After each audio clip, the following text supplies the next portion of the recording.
आणि ज्या क्रांतीवीर डॉक्टर पद्मभूषण नागनाथांना नायकवडी यांना घडवणाऱ्या, प्रेरणा देणाऱ्या, बाळकडू पाजणाऱ्या स्वातंत्र्यतेचं लक्ष्मीबाई नायकवडी, माता जिजाऊ यासाठी की ज्या छत्रपती शिवबांच्या घोड्याच्या टापाने शत्रूचा थरकाप उडत असे, अशा शिवबाला घडवण्याचं काम ज्या जिजाऊनं केलं की ज्या जिजाऊ पोटामध्ये बाळ शिवबा होते त्यावेळेला त्यांना डोहाळे लागले होते गडकोट किल्ले चढण्याचे, छत्र चामराखाली बसून दानधर्म करण्याचे, गजारोहण करण्याचे, हत्तीवर स्वार होण्याचे, घोड्यावर स्वार होण्याचे, दानपट्टा चालवण्याचे, तलवारबाजी करण्याचे आणि असे डोहाळे लागावे सुभद्रेला, अहिल्याला आणि मा जिजाऊला.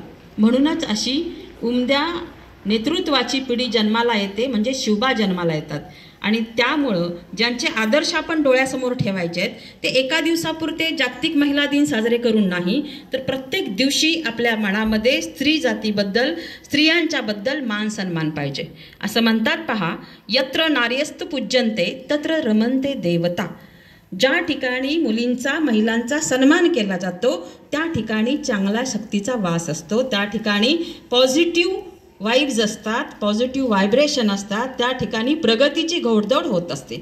मग ते घरामध्ये असेल, समाजामध्ये असेल, देशामध्ये असेल. ज्या देशामध्ये महिलांना मतदानाचा हक्क असतो, ज्या देशामध्ये महिलांना स्वतःची मतं मांडण्याचा हक्क असतो, ज्या देशामध्ये महिलांना समानतेची वागणूक मिळते, तो देश प्रगतीपथावरती असतो.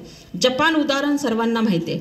जपानमध्ये जपानी स्त्री जर बघितली, खूप अभ्यासू असते, खूप कामकरी असते आणि त्यामुळं तुम्ही जसं एखाद्या मुंगीला काम करताना बघता, मधमाशीला काम करताना बघता, अगदी तशा पद्धतीनं ह्या महिला काम करत असतात, देशाला प्रगतीपथावरती नेत असतात. 8 मार्च हाच दिवस जागतिक महिला दिन म्हणून का साजरा केला जातो? तर जगाच्या पाठीवरती न्यूयॉर्क या ठिकाणी एका वेळेला 15,000 महिलांनी कामाच्या ठिकाणी न्याय मिळावा, पुरेसं वेतन मिळावं, मतदानाचा हक्क मिळावा, समानता मिळावी, यासाठी मार्च काढला किंवा आंदोलन केलं आणि त्यांच्या आंदोलनाला यश आलं आणि तेव्हापासून आपला 8 मार्च हा दिवस इंटरनॅशनल वुमेन्स डे म्हणून साजरा केला जातो. आपण असं पाहतो की पूर्वकालीन भारतामध्ये महिलांना खूप चांगल्या पद्धतीनं मान सन्मान होता. गार्गी, मैत्री ह्या सभेमध्ये पंडिता होत्या, सभा गाजवायच्या. त्याच्यानंतर मध्ययुगीन काळ किंवा नंतरच्या कालावधीमध्ये पुरुषप्रधान संस्कृती आल्यानंतर महिलांचं थोडं खच्चीकरण झालं. पण परत एकदा आजच्या भारतामध्ये आपण बघतो की मुलींना, महिलांना खूप मोठ्या स्वरूपामध्ये संधी मिळतात. अगदी त्याच्यामध्ये तुम्हाला बेटी बचाओ बेटी पढाओ फक्त नाही, तर मुख्यमंत्री माझी लाडकी बहीण योजना असेल, लेक लाडकी योजना असेल, पिंक ई रिक्षा योजना असेल, बेटी बचाओ बेटी पढाओ सारख्या अनेक योजना, त्याच्यानंतर गरोदर महिला व स्तनदा माता यांना पूरक पोषण आहार योजना, अशा महिलां व मुलींकरता कल्याणकारी योजना राबवत आहे आपलं शासन. मुलींना मेरिटमध्ये आले तर सगळ्या प्रकारचं उच्च शिक्षण मोफत आहे. मगाशीच मी 9वीच्या वर्गामध्ये ज्यावेळेला विचारलं की मुलींनी आदर्श घ्यावेत अशा महिलांची नावं सांगा, अनेक महिलांची नावं सांगितली गेली. त्याच्यामध्ये माता जिजाऊ, झाशीची लक्ष्मीबाई, अहिल्याबाई होळकर, सावित्रीबाई फुले, किरण बेदी, त्याचबरोबर तुमच्या मदर टेरेसा, राष्ट्रपती द्रौपदी मुर्मू असतील किंवा प्रतिभाताई पाटील असतील किंवा आत्ताच्या अर्थमंत्री निर्मला सीतारामन असतील आणि पूर्वीच्या प्रधानमंत्री इंदिरा गांधी, एकमेव आयर्न लेडी म्हणून त्याला जगभरामध्ये ओळखलं जायचं.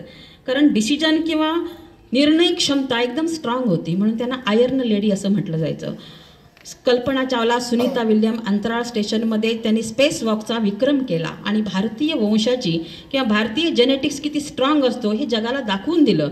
आणि आत्ताच्या ऑलिम्पिकमध्ये असेल, आशियाई खेळात असेल किंवा इंटरनॅशनल स्पोर्ट्समध्ये असेल, आपल्या महिला सुवर्णपदक पटकावतात. बेस्ट एक्झाम्पल मेरी कोम, 2 मुलांची आई असून सुद्धा एका ठोशामध्ये प्रतिस्पर्ध्याला गार करणारी ही स्त्री अगदी आयडियल आहे. किंवा आत्ताच्या अनेक, अगदी मनू भाकर असेल किंवा प्रत्येक क्षेत्रामध्ये ह्या महिला आणि मुली खूप चांगलं काम करतात. आणि आपल्याला सार्थ अभिमान वाटावा असं आपल्या जिजामाता विद्यालयाच्या अनेक विद्यार्थिनी अगदी शैक्षणिकच नाही तर स्पोर्ट्समध्ये सुद्धा खूप चांगली कामगिरी